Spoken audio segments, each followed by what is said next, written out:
Ciao prieteni, azi, după cum v-am promis, am venit cu un nou clip și vom vorbi despre ceva ce cred eu nu s-a mai vorbit în România, despre ceva ce nu s-a mai vorbit în România. Am găsit niciun clip în legătură cu asta, dacă știți voi vreunul puteți lăsa un link în comentarii. Azi vorbim despre rabbit scanning. E un fenomen destul de des întâlnit, chiar și printre iepurii de rasă, mai ales în cazul iepurașilor albi cu ochii roșii, cum e acest masculaj de neu. Din păcate nu mai am niciun iepure care să aibă acest comportament, pentru că i-am dat zilele trecute pe cei de țărănesc, pe cei comuni pe care îi aveam și chiar și așa am încercat să-i filmez, dar nu mi-a ieșit pentru că o să vă explic exact ce e cu rabbit scanning-ul ăsta și de ce îl fac.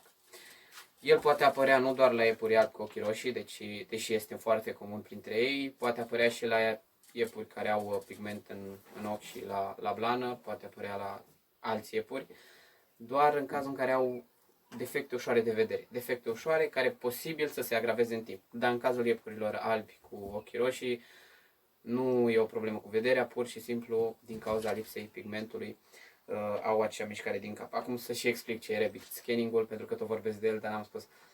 Iepurii albi cu ochii roșii au tendința ca atunci când se relaxează, când stau sau când vor să focalizeze ceva, să facă un fel de mișcare din cap stânga-dreapta, cumva cursivă, exact ca un bețiv, ca să fie comparația cum trebuie, ca un bețivan matolit la al treilea pet de bere. Uite așa mișcă capul stânga-dreapta. Din cauza lipsei de pigment din ochii lor, iepurii albi cu ochii roșii nu văd foarte bine, nu aproximează bine distanța, nu au o vedere foarte bună.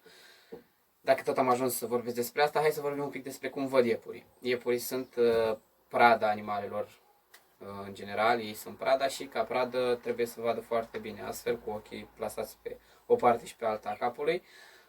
Au o vedere la 360 de grade, adică văd tot ce îi înconjoară, în afară de singurul lor punct mort, e fix aici, fix aici, în față, pe bot. Pentru că se bazează pe miros și pe mustăți, ca să simtă ce au în față. În rest, vederea lor nu este foarte bună de aproape, se bazează mai mult pe distanță, nu pot aproxima bine distanța, dacă văd o pisică nu pot să spună doar privind-o dacă e la 3, la 10 sau la 50 de metri distanță. El vede o pisică și trebuie să fie alert. Se bazează pe aproxima distanța, pe miros, auz, pe celelalte simțuri. Bun, iepurii albi, din cauza lipsei de pigment, au culoare albă și ochii roșii. Această lipsă de pigment îi face să vadă chiar mai greu și să aproximeze și mai greu distanța. Astfel încât când încearcă să se concentreze pe un obiect, fac acea mișcare pentru a-l vedea pe rând cu ambii ochi, să înțeleagă la ce distanțe, să-l perceapă mai bine. Sau, dacă e într-o cușcă, încearcă să înțeleagă mai bine ce îl înconjoară. De asta face mișcarea acea din cap. Este considerat de crescători un defect genetic, de asta, în general, e un defect genetic ușor. În general, exemplarele care au problema asta sunt scoase din efectiv sau se încearcă o combinare pentru a scoate genele care fac iepurile să-și miște capul. El în sine nu e periculos, nu duce la nicio problemă în timp, nu e o boală, deci iepurile perfect sănătos. Face asta doar pentru că are probleme cu aproximarea distanței, cu vederea. Pentru că iepurile de aproape chiar vede destul de nașpa, se bazează pe celelalte simțuri. El cu ochii săi are o vedere ascuțită, care vede la distanțe mari, dar din apropiere, când e vorba de obiecte apropiate, se bazează pe urechile astea mari și pe nasul ăsta puternic. Și când e vorba de mâncare, chiar se bazează pe mustăți. Da, am scos neul ăsta, chiar dacă el nu dă din cap, pentru că e un iepure alb cu ochii roșii. Rabbit scanning-ul e în mare parte, mai ales la iepuri, e datorat albinismului. Albinismul e o mutație genetică ce elimină pigmentul din culoare și așa apar iepurii albi cu ochii roșii. Nu doar la iepuri, se întâmplă și la celelalte specii de animale. Albinismul duce la animale albe cu ochii roșii. În general e o mutație care recidivează sau nu, apare, dispare, dar datorită faptului crescătorii de iepuri de mai de mult au vrut să facă rost de rase albe cu ochii roșii, Au împerecheat constant mutația asta până s-a ajuns la linii de sânge curate, fără pigment. Da, cred că cam asta am avut de spus. Ce mai vreau să spun? Rabbit scanning-ul nu afectează dezvoltarea, creșterea, reproducerea iepurilor. Din nou, e ceva total normal. Prima dată când am văzut asta, am văzut-o la un masculaș pe care l-am avut mai de mult.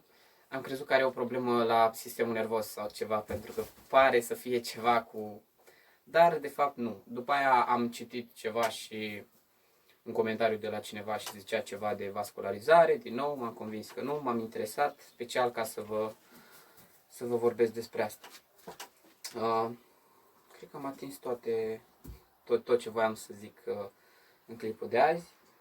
Da, din nou, crescătorii de iepuri de rasă tind să scoată din matcă exemplarele care au acea mișcare bălângănată a capului, stânga-dreapta, pentru că e considerat un defect genetic ușor, dar în cazul iepurilor de carne nu îi afectează cu nimic.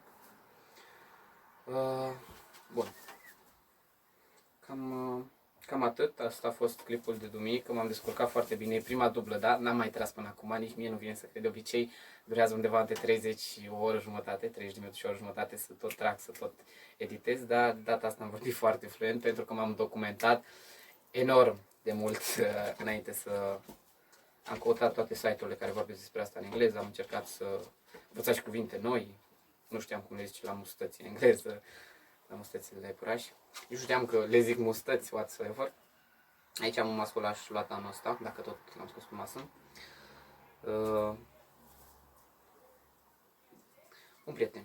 Cred că am atins tot ce am vrut să ating cu asta. Dacă să mai menționez ceva, crescătorii scot acești iepuri din matcă pentru că e un defect genetic care se transmite și la următoarele generații. Da?